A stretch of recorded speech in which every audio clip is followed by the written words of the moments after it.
आज मैं पुनः आपके समक्ष संस्कृत हिंदी बोध चैनल पर कार्यक्रम लेकर के उपस्थित हूँ।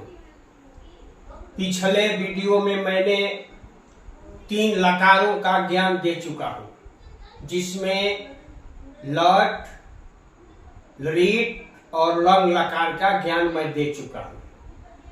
आज मैं आपके समक्ष लोट लकार का ज्ञान देने के लिए उपस्थित हूँ। इस चैनल पर आने वाले सभी व्यक्तियों को मेरे तरफ से शुभकामना, स्वागत है।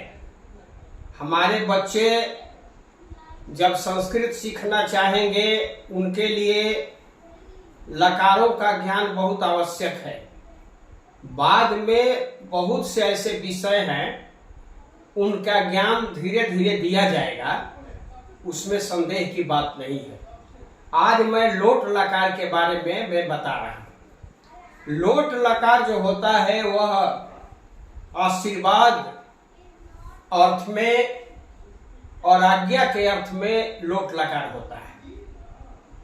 वैसे वाक्य हिंदी के आते हैं जिनमें आदेश दिया जाता है, आशीर्वाद दिया जाता है, तो इस लकार का प्रयोग होता है। लोट लकार के रूप बनाने के लिए हमारे वैयाकरणों ने सूत्र का निर्माण किया है।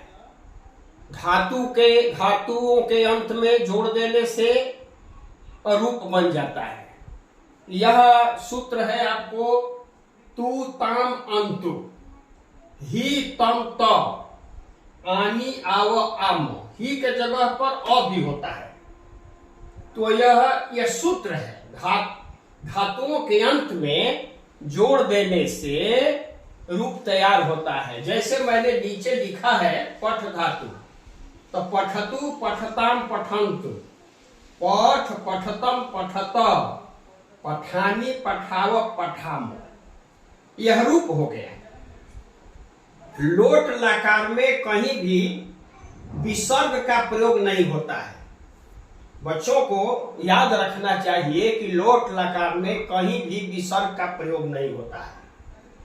हलंत का प्रयोग होता है केवल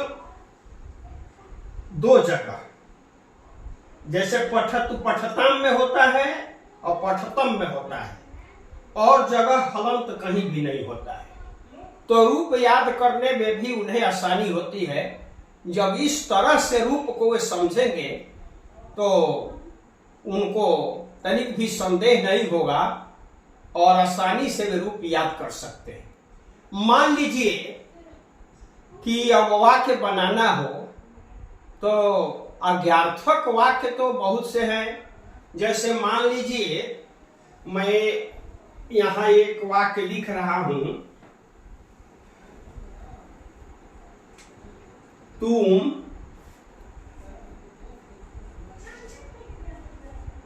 घर से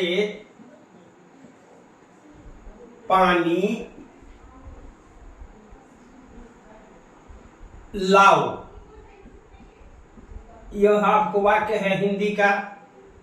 तो तुम का संस्कृत तो जानते ही है आप, तुम हो गया, घर से गृहात हो गया, जल कर्म हो गया जलम, लाओ। लाओ में नयति क्रिया होती है जिसको ले जाना।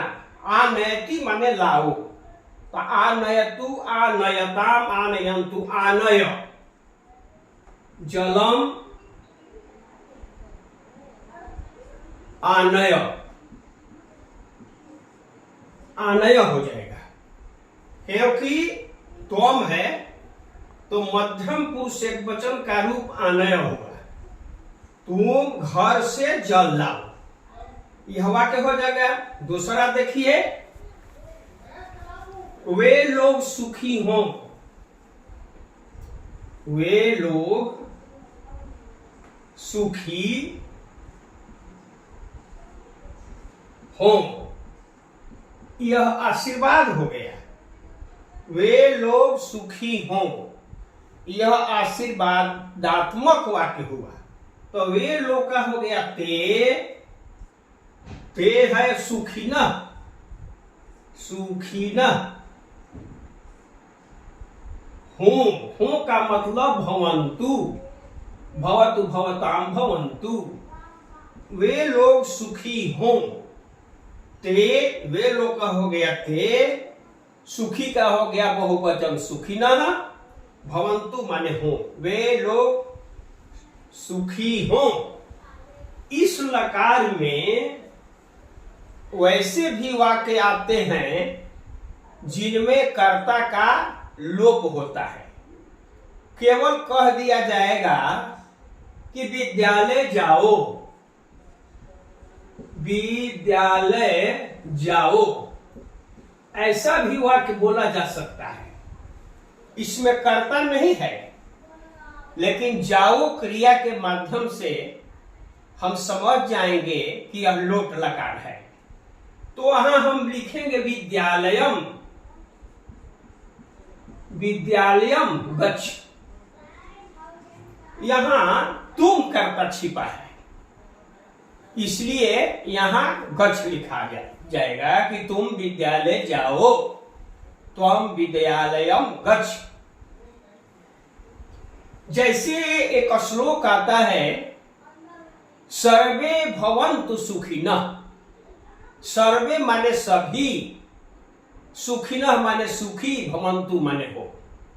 सर्वे सन्तु निरामयाः, सभी लोग रोग रहित हो। सर्वे भद्राणि पश्यन्तु, सब लोट का रूप है।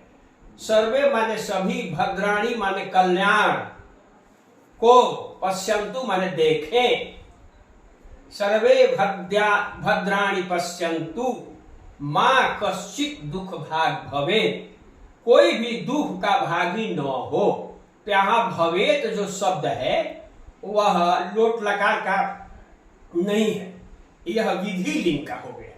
तो कहने का भाव ये है कि लोट लकार में जो भी अनुवाद आएगा, जो भी अनुवाद आएगा उसको बनाने के लिए आज्ञा अर्थ में और आशीर्वाद अर्थ में इस लकार का प्रयोग होता है। जैसे एक वाक्य और आपके समक्ष लिखता हूं, तुम लोग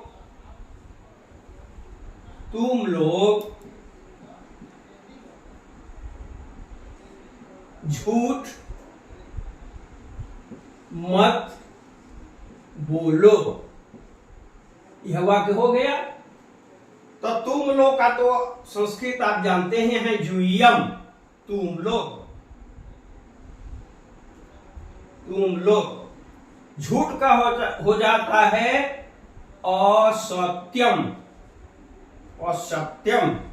मत का संस्कृत है मां, और तुम लोग जो है यह मध्य पुरुष का बहुवचन है, इसलिए यहां वदत, वदत हो जाएगा। वदत, वदतु वदताम वदन्तु वद, वदतम वदत, जूयम असत्यम मां वदत, यह लिखेंगे। तो हमारे कहने का भाव है कि इस के अंतर्गत बहुत से वाक्य आते हैं। यह नहीं कि उदाहरण के लिए छोटा छोटा वाक्य दे दिया जाता है कि बच्चे समझ जाएंगे, और छोटा वाक्य जब जानेंगे तो बड़ा वाक्य का भी अनुवाद वे बना सकते हैं। तो अनुवाद जानने के लिए यह जानना होगा कि कर्ता में प्रथमा विभक्ति के रूप, कर्म में द्वितीया विभक्ति के रूप, यदि उसमें करण आए तो तृतीया विभक्ति का रूप, संप्रदान में चतुर्थी विभक्ति का रूप, अपादान में पंचमी विभक्ति का रूप, संबंध में षष्ठी विभक्ति का रूप, अधिकरण में सप्तमी विभक्ति का रूप यदि उस वाक्य में आता है तो लिखेंगे।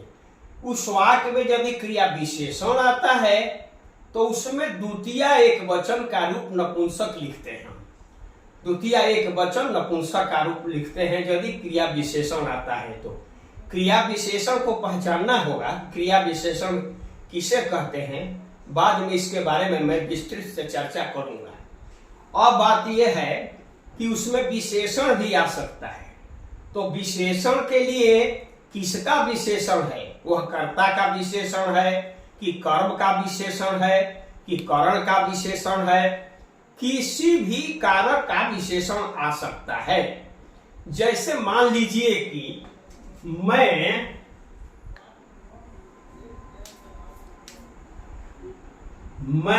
चलते हैं, मैं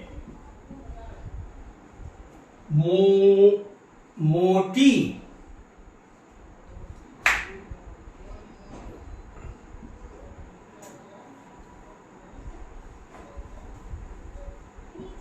तुम मोटी कलम से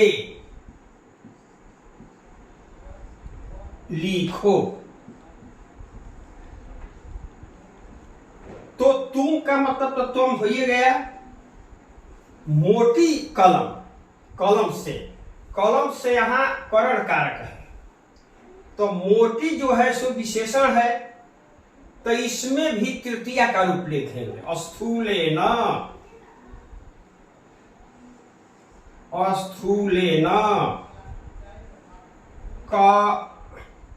कलमेन, लिख यहां लिख भर देंगे। तो विशेषण भी वाक्य में आ सकता है। और भी कारक जो हैं, 8 कारक के बारे में मैंने तो बता ही दिया है। अब क्रिया में क्या करेंगे कि जिस पुरुष वचन का कर्ता हो उसी पुरुष वचन की क्रिया को लिख देते हैं। इसमें लड़के बहुत गलती करते हैं, तो जानना चाहिए कि किस पुरुष का यह कर्ता है, उस कर्ता के अनुसार उस क्रिया को लिखना पड़ता है। तो अब आप इसमें बढ़िया से आपकी जानकारी हो जाएगी। अब मान लीजिए आपको पत्र लेखन आएगा, अनुच्छेद लेखन आएगा, तो अनुवाद की जानकारी हो जाएगी, तो यह सब आपको समझ में आ जाएगा। तो आज मैंने आपको लोट लकार के बारे में जानकारी दी। अगले वीडियो में मैं विधि लिंग के विषय में भी जानकारी दूंगा, और लकार का ज्ञान हो जाने के बाद पुनः आगे अन्य विषयों को रखा जाएगा। और आपसे आग्रह है कि इस वीडियो को आप लाइक करें, सब्सक्राइब करें और शेयर करें, जिससे हमारे बच्चे लाभान्वित हो सके। बहुत बहुत धन्यवाद।